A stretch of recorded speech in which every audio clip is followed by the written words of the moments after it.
30 times.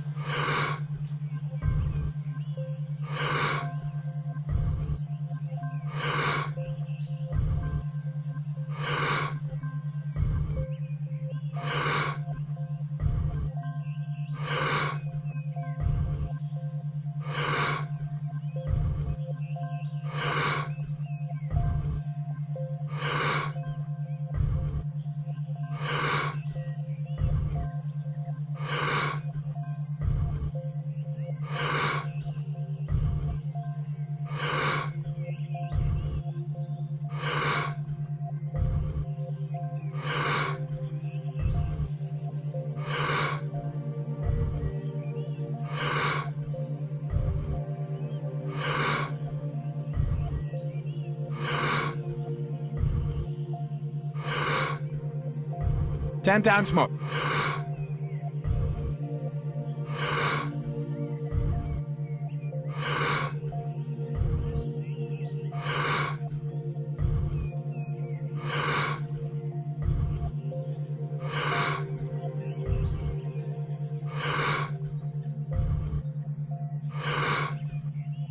Two times more.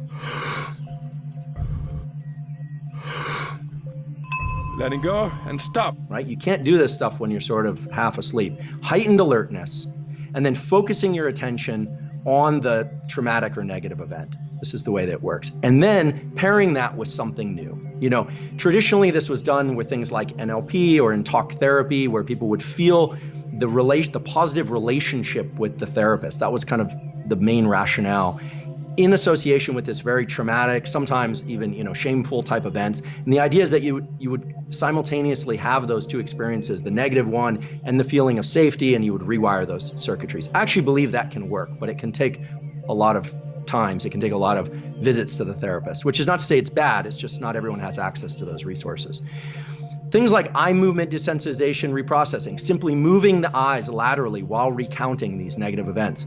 The woman who devised this figured out that somehow when people recount these traumatic experiences, when they're doing these lateralized eye movements, not vertical eye movements, they somehow separate out the negative emotions. And I thought for years, people would ask me about this stuff, Tom, and I thought, this is ridiculous. First of all, I'm a vision scientist and I work on stress. It's like, there's no way. And then I really ate my words, because 4 papers, 2 in humans, 2 in mice, and then a 5th paper published in Nature, which is kind of our Super Bowl of scientific publishing, showed that these lateralized eye movements quiet the amygdala. They actually suppress activation of this threat detection center in the amygdala. And why would that be true? So this is really where it gets cool. Turns out, because of the way that we view the visual world when we move through space, when our head moves or when we walk and things flow past us, that these lateralized eye movements are what happens when you move forward in space, when you're walking, when you're moving forward towards something. And that suppresses activation of the amygdala.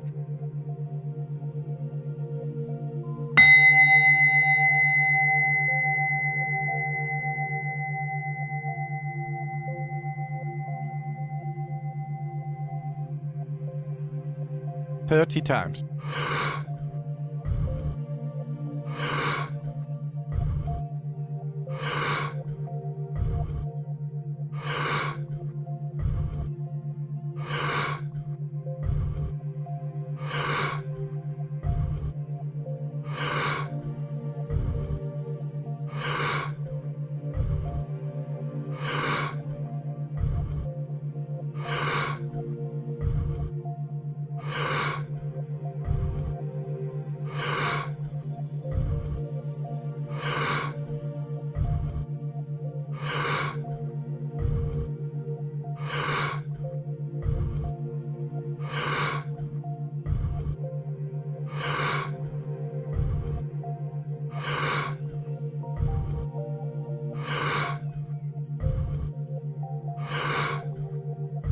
Ten times more.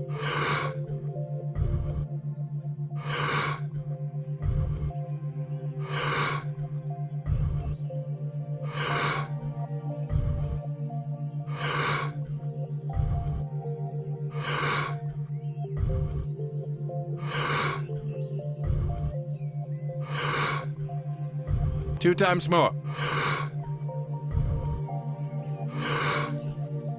letting go, and stop. Now you say why? Well, okay, so then 2018, my laboratory did an experiment. There was actually a graduate student in my laboratory where we're looking at fear. In this case, we were looking at fear to big looming objects that either trigger freezing or running and hiding. There's a brain area that's in your brain and my brain that mice also have that triggers a third option, not run and hide, not freeze, but forward confrontation. This is the, no, I'm gonna fight. I'm gonna move forward in the face of adversity. This is the growth mindset. I'm gonna lean into friction.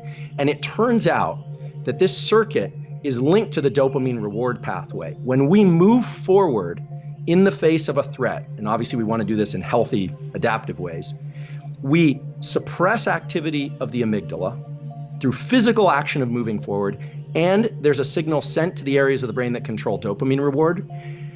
Those reward centers then trigger the release of dopamine to reward forward effort in the face of stress or threat. So when you hear about people saying, look, take some physical action when you're feeling exhausted, take some forward physical action when you're feeling overwhelmed by this traumatic experience. Now that could be in the form of a walk. Now this therapist, she figured out with EMDR, because you can't take people walking around for therapy sessions, she figured out that these lateralized eye movements are what triggers suppression of the amygdala. And it makes perfect sense because the amygdala, this threat detection center in our brain, it doesn't connect to the limbs. So how does it know if you're moving forward? Well, because the eyes are moving. You have these reflexive eye movements that move anytime you're moving through space. So to make this a little more succinct, it's really forward movement, action, pushing yourself across that threshold, not only rewards you, but it suppresses activity of the fear centers in the brain. And these are ancient hardwired mechanisms. These aren't hacks. These are things that Mother Nature installed in us.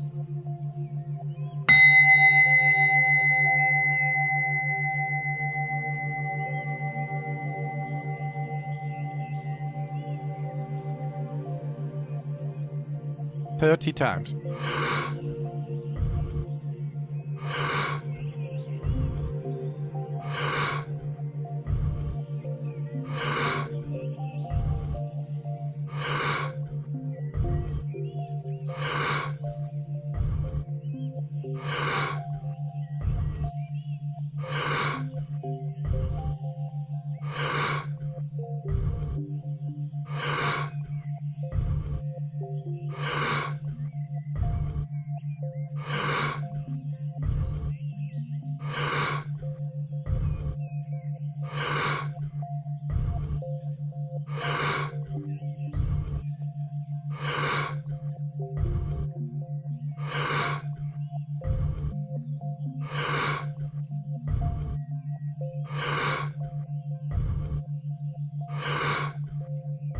Ten times more.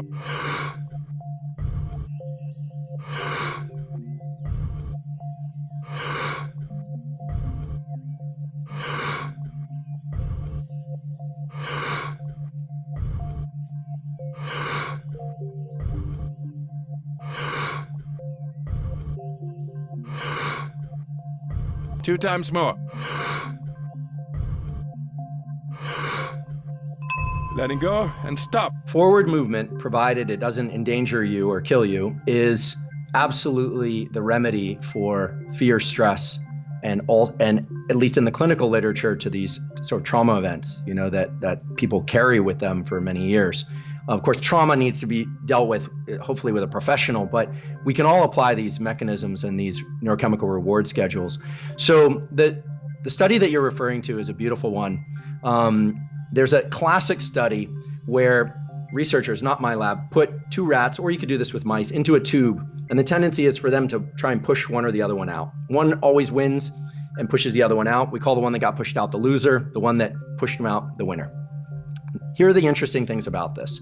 First of all, the winner will tend to win in other battles, even though these are just pushing battles, more because it simply won the time before. The loser, by losing, will tend to lose.